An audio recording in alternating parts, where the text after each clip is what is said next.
बहू तो सबकी अच्छी आती है, लेकिन उसको कैसे रखना है ये ससुराल वालों का काम होता है। वो आती हैं तो कभी ससुराल का बुरा सोच के नहीं आती, पर ससुराल वाले उसे बुरा बनने पर मजबूर कर देते हैं। माँ बाप की कीमत अनाथ से पूछो, जिसका इस दुनिया में कोई नहीं है। पति की कीमत विधवा स्त्री से पूछो, जो एक एक पल घुट घुट के जी रही है। पत्नी की कीमत तलाकशुदा पुरुष से पूछो, जिसका देखभाल करने वाला कोई नहीं है, जो अकेलापन महसूस करता है। संतान की कीमत उस माँ बाप से पूछो, जिसका पुत्र जवानी में ही मर गया हो। दहेज की कीमत उस पिता से पूछो, जिसकी जमीन भी चली गई हो और बेटी भी। और जिंदगी की कीमत उस व्यक्ति से पूछो, जो लंबे समय से बीमार रहता हो। बातें अगर अच्छी लगी हो तो कृपया वीडियो को लाइक शेयर जरूर करें। धन्यवाद।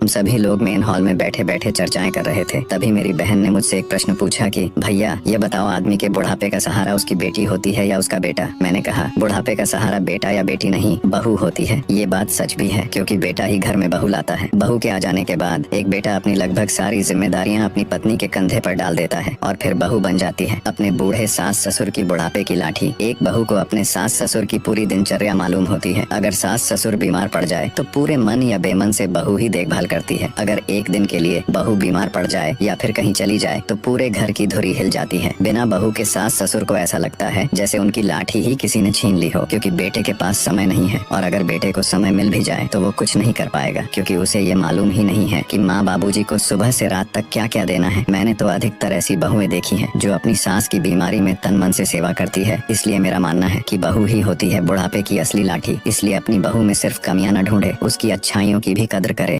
हम सभी लोग मेन हॉल में बैठे बैठे चर्चाएं कर रहे थे। तभी मेरी बहन ने मुझसे एक प्रश्न पूछा कि भैया ये बताओ, आदमी के बुढ़ापे का सहारा उसकी बेटी होती है या उसका बेटा? मैंने कहा बुढ़ापे का सहारा बेटा या बेटी नहीं, बहू होती है। ये बात सच भी है, क्योंकि बेटा ही घर में बहू लाता है। बहू के आ जाने के बाद एक बेटा अपनी लगभग सारी जिम्मेदारियां अपनी पत्नी के कंधे पर डाल देता है और फिर बहू बन जाती है अपने बूढ़े सास ससुर की बुढ़ापे की लाठी। एक बहू को अपने सास ससुर की पूरी दिनचर्या मालूम होती है। अगर सास ससुर बीमार पड़ जाए तो पूरे मन या बेमन से बहू ही देखभाल करती है। अगर एक दिन के लिए बहू बीमार पड़ जाए या फिर कहीं चली जाए तो पूरे घर की धुरी हिल जाती है। बिना बहू के सास ससुर को ऐसा लगता है जैसे उनकी लाठी ही किसी ने छीन ली हो, क्योंकि बेटे के पास समय नहीं है। और अगर बेटे को समय मिल भी जाए तो वो कुछ नहीं कर पाएगा, क्योंकि उसे ये मालूम ही नहीं है कि माँ बाबूजी को सुबह से रात तक क्या क्या देना है। मैंने तो अधिकतर ऐसी बहुएं देखी हैं जो अपनी सास की बीमारी में तन मन से सेवा करती है। इसलिए मेरा मानना है कि बहू ही होती है बुढ़ापे की असली लाठी। इसलिए अपनी बहू में सिर्फ कमियां न ढूंढे, उसकी अच्छाइयों की भी कदर करे।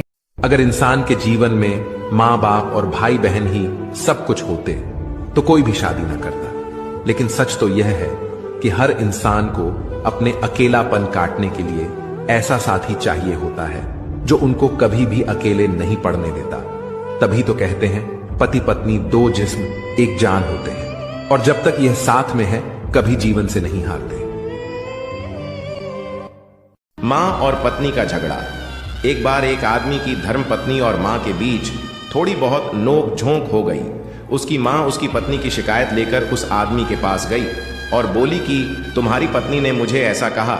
वह आदमी अपनी माँ से बोला कि अच्छा ठीक है माँ, चिंता मत करो, मैं अभी उसे डांटता हूँ। फिर थोड़ी देर बाद उसकी पत्नी आकर बोली कि माँ ने मुझे ऐसा कहा। फिर वह आदमी अपनी पत्नी से बोला कि ठीक है, चिंता मत करो, मैं माँ को समझा दूंगा। और फिर वह बात किसी के पक्ष में नहीं करता है और दोनों से बोल देता है कि हाँ मेरी बात हो गई है, मैंने समझा दिया है और फिर सब कुछ बढ़िया चल रहा है। अगर वो पक्ष लेता तो शायद झगड़ा बढ़ सकता था। क्या मैंने सही कहा? कमेंट में अपनी राय जरूर दें। और हाँ, अगर बातें अच्छी लगी हो तो कृपया वीडियो को लाइक शेयर जरूर करें। धन्यवाद।